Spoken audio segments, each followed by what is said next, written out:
ओम नमो भगवते वासुदेवाय। नमस्कार दर्शक बंधु, मु आपण माननकु मोर यूट्यूब चैनल आष्टधर्म प्रकाश को स्वागत करुछि। न्यायर देवता एवं कर्मफलदाता शनि महाराज 13 जुलाई 2025 रु बक्री अवस्था को आसीछंती। एक्चुअली देखिबा गले शनिदेव आमर कर्म को कंट्रोल करंती एवं आम कर्मर फलदान करंती।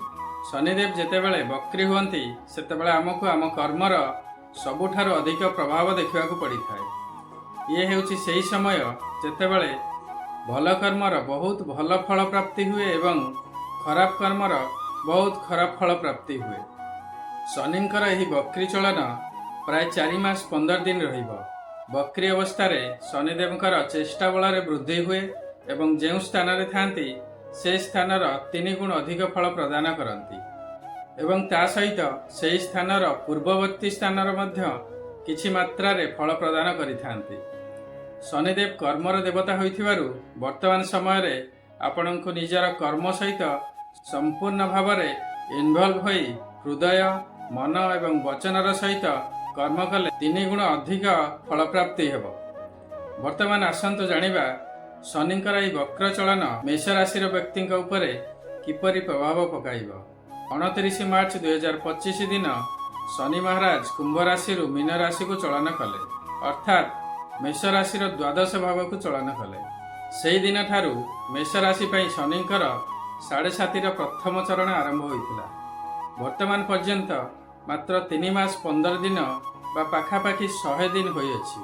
मु निश्चिंत भावे कहबी जे मेष राशि व्यक्ति माने किछि ना किछि प्रभाव निश्चय अनुभव करि सारिबेणी, यथा धन प्राप्ति रे विलंब, कर्म क्षेत्र रे डिस्टर्बांस, खर्च बढ़िबा, मानसिक टेंशन इत्यादि अल्पे बहुते अनुभव करि सारिबेणी।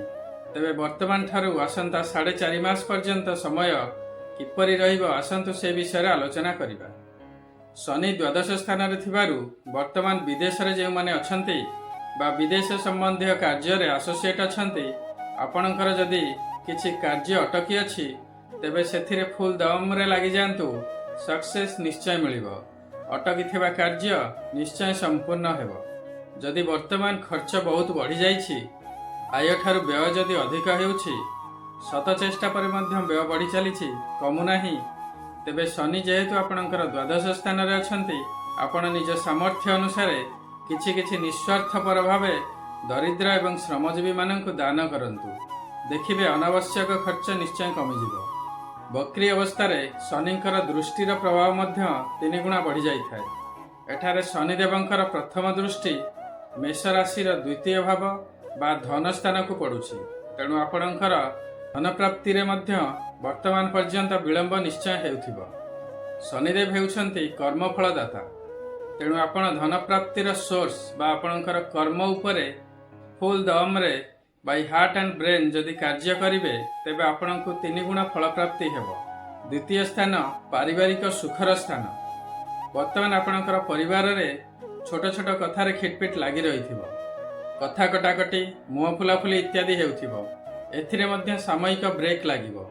शनि द्वादश रे थिबारु ब्रेक नेई मझिरे 2-3 दिन पई बाहर को बुलिबाकू जांतु। देखिबे जेतेबेले फेरिकी आसिबे निजे मध्य रिफ्रेश थिबे, घरे मध्य शांतिर परिवेश थिबो। शनिदेवंकर द्वितीय दृष्टि आपणकर षष्ठ स्थान को रहुछि। षष्ठ स्थान हेउछि रोग ऋण एवं रिपुर स्थान। आपण निजर स्वास्थ्य प्रति सचेतन हेबे।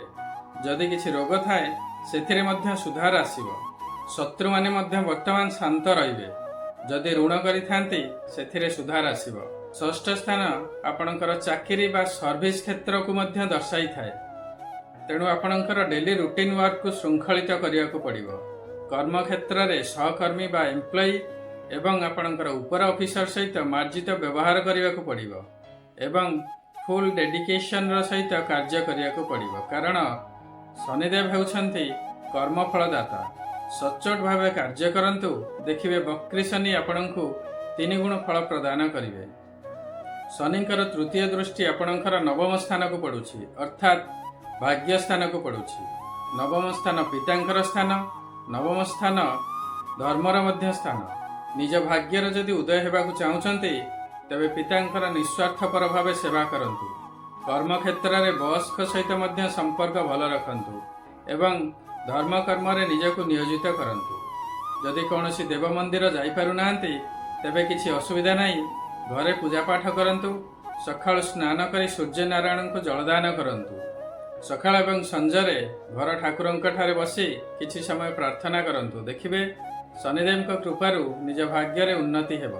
ସର୍ବଶେଷରେ ଶନିଦେବ ବକ୍ରି ଅବସ୍ଥାରେ ଗୋଟିଏ ଘର ପଛର ରେଜଲ୍ଟ ମଧ୍ୟ ଦିଅନ୍ତି, ଅର୍ଥାତ୍ ଆପଣଙ୍କର ଏକାଦଶ ସ୍ଥାନର ମଧ୍ୟ ରେଜଲ୍ଟ ଦେବେ।